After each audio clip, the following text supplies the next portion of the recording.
Hey vai vai này. In ôm em hả tụi in ôm em tụi. Bắt trông đủ tao nữa. Hello. In ôm em gì?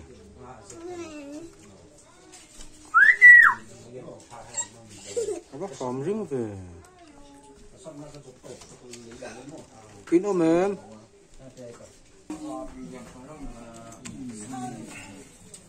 In ôm em tụi. In ôm em hả chị đấy? Ai vai vai hè sắm thế à trồng thế à sẽ anh đủ đâu tất trồng thật đủ nhẹ đâu hè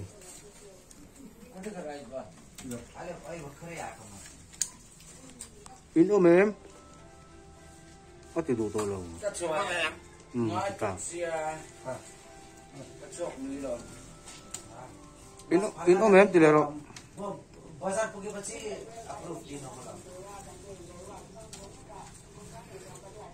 in ôm em bắt được đủ cái lâu vậy không? Hello tết thì hello thì là rồi đấy hello hello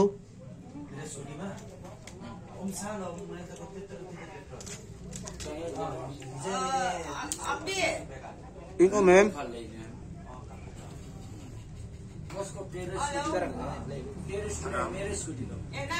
hello thì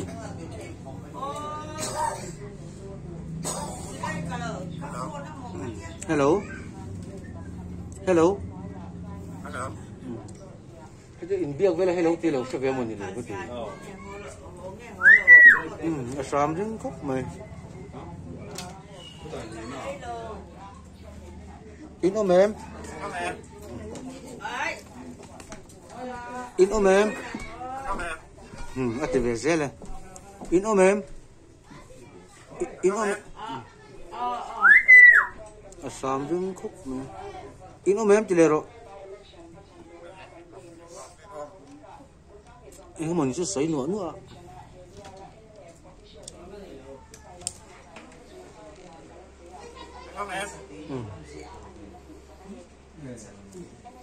chúng em hình chúng em hình he lại mình cho làm parva nhé he làm parva một chuyện har ang reng khóc mấy chắc cái hen vật thu mà gần là sầu lẻng hay anh nụ ba bì anh nhang có sẽ bị lâu anh thả lém lâu nữa mà sẽ tuy hết chuột này về chứ anh chụp cái gì là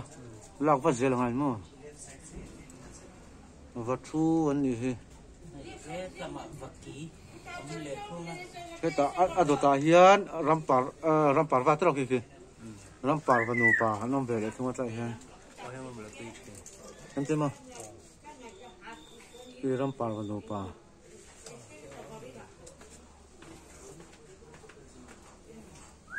anh đủ ôm rau khóc mày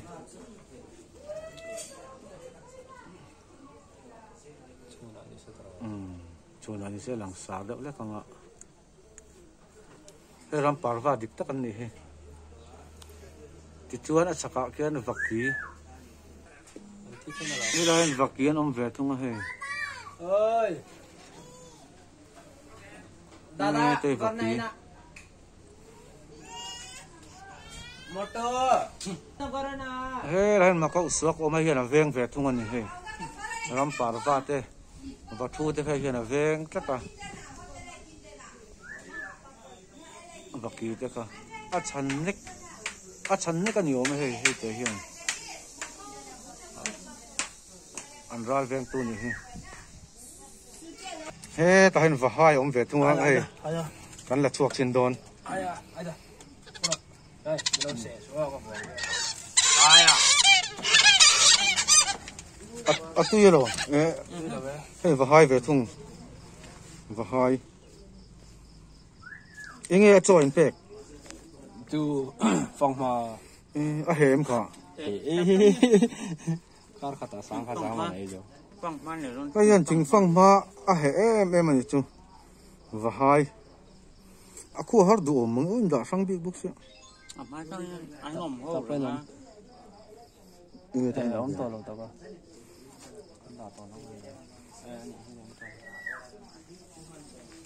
và hai này còn chục cốt lòng chung mà hey mà cái gì mà còn khét nó sao mấy mày anh chiang lúc tục phone flash card on en bên này chiang takin Giặc zoom rồi nhau. hey chụp cái nó thăm có bằng hey mỗi chân mèo rau bùi xía Biết chục vóc rồi. mình quá mấy liền hả nghe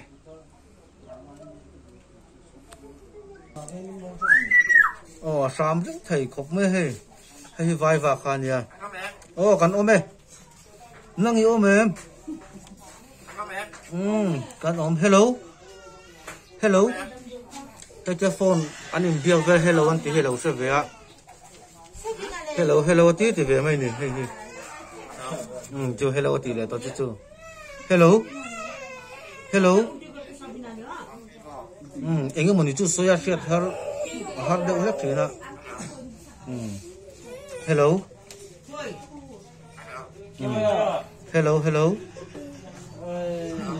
hello in ôm em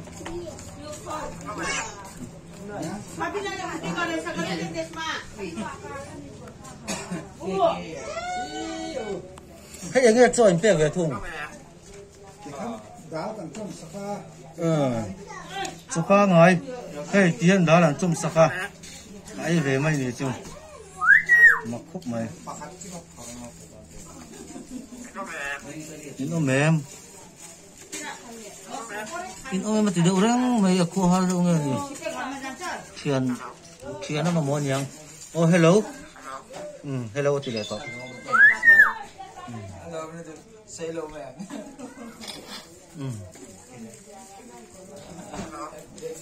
hello cái tàu đồng phi về là hello hey mo thiếu mo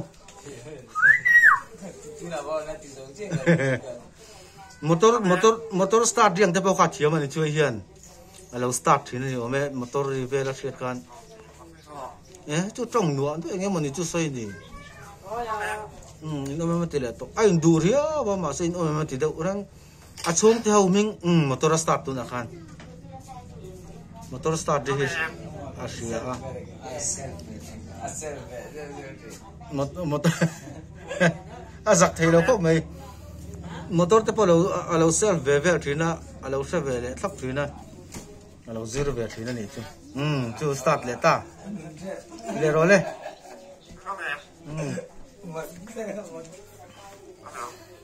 hello chung ta mình hi cho cầu thế với cả mà sẽ hay anh đủ tờ riếu chung ạ chung cho mình hi sẽ hay cái